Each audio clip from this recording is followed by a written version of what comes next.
Editou de Djemeldine Benchenouf. Salam alaikum Zulfilaoun, bonsoir. Les sociétés conservatrices sont celles dont l'ordre social est relativement figé autour de larges consensus, mais néanmoins très prégnants, souvent incontestables, revêchent à toute innovation autour de constantes religieuses, morales, culturelles, quasiment calcifiées. Cela a été plus ou moins le cas de toutes les sociétés monolithiques, aux mœurs rigidifiées, relativement fermées aux apports extérieurs. Des sociétés généralement enclavées, autant dans leur conformation territoriale qu'à travers leur héritage culturel.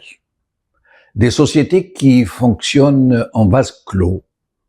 qui pratiquent le mariage endogame, ou celles, encore plus dogmatiques, où l'observance des commandements religieux y est très stricte.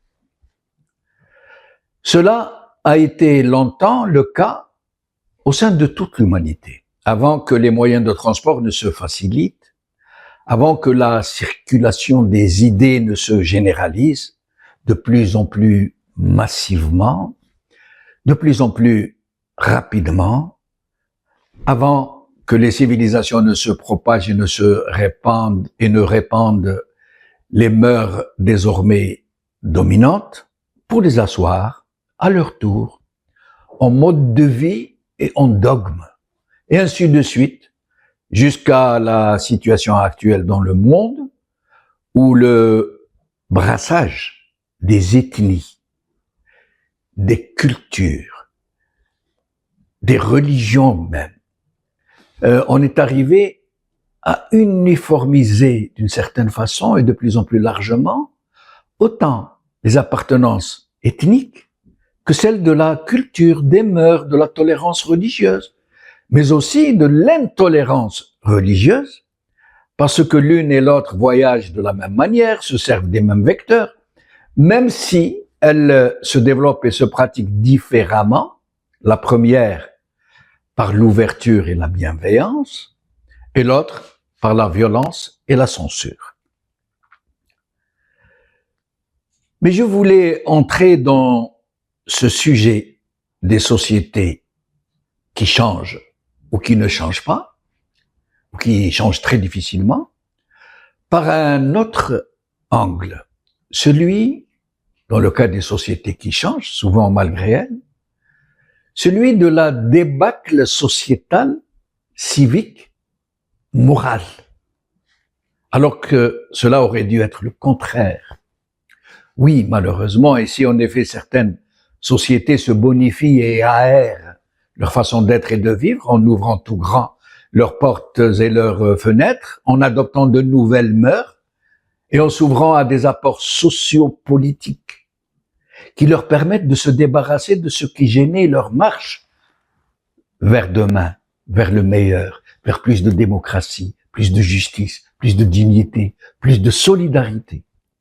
de s'ouvrir à de nouvelles perceptions culturelles et cultuelles aussi, qui comblent leurs aspirations à la beauté, à la bienveillance, à la tolérance. Il n'en est malheureusement pas de même pour les sociétés qui ont trop longtemps macéré dans l'autoritarisme arbitraire, dans la rigueur exacerbée qui étouffe les penchants naturels à la bonté et à la mansuétude. Contrairement donc à celle-ci, les sociétés qui ont trop longtemps subi l'oppression, le colonialisme, la dictature, la terreur, le terrorisme, des sociétés dont les plus belles valeurs ont été extirpées par le tyran, qui a inséminé en leur sein tout ce qui pouvait les dégénérer, les diviser, les dresser les uns contre les autres, les incliner à tout ce qui pouvait les rabaisser jusqu'à les emplir d'une haine inextinguible pour eux-mêmes, pour elles-mêmes, ces sociétés, pour leurs frères et surtout pour tous ceux qui pourraient envisager et entreprendre de les libérer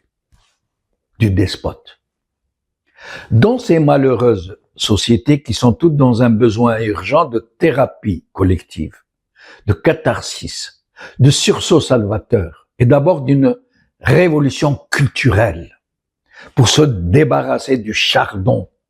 du barbelé et des tessons de bouteilles qui ont été semés dans leur cœur. Pour ces sociétés, malheureusement, l'ouverture à l'autre,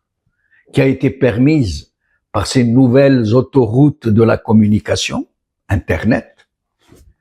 des sociétés ouvertes à tous les vents, des autoroutes de la communication ouvertes à tous les vents mauvais,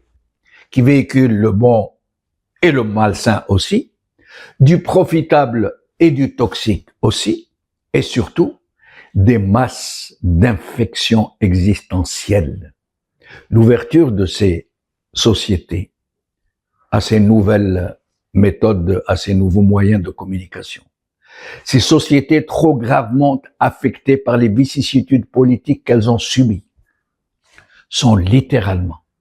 emportées par le tsunami culturel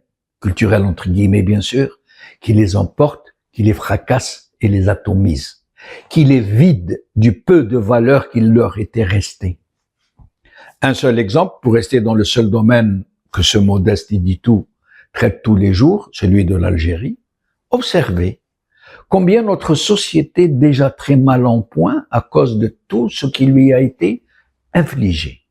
du colonialisme autant que du despote qui l'a remplacé au pied levé. Observez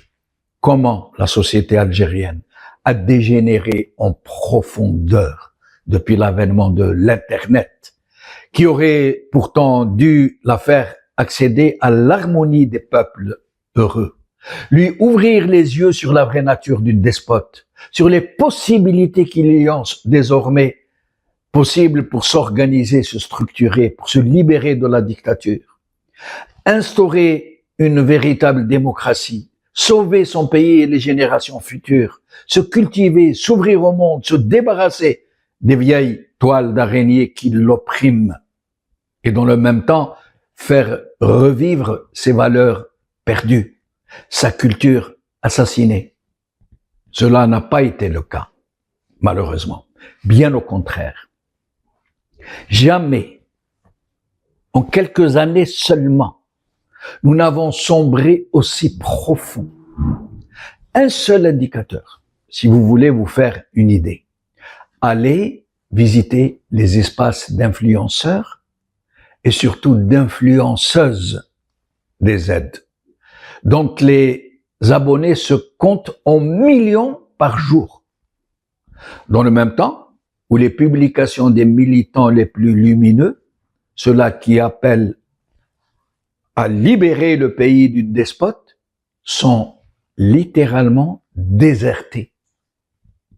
Si vous ne connaissez pas ces espaces malsains dont je viens de vous parler, allez y jeter un coup d'œil et une oreille, et vous comprendrez alors ce que je veux dire. Je vous le recommande vivement. Allez-y. Mais faites bien attention à ne pas devenir accro, addict, comme des millions de nos compatriotes, bien malheureusement. Qala khair.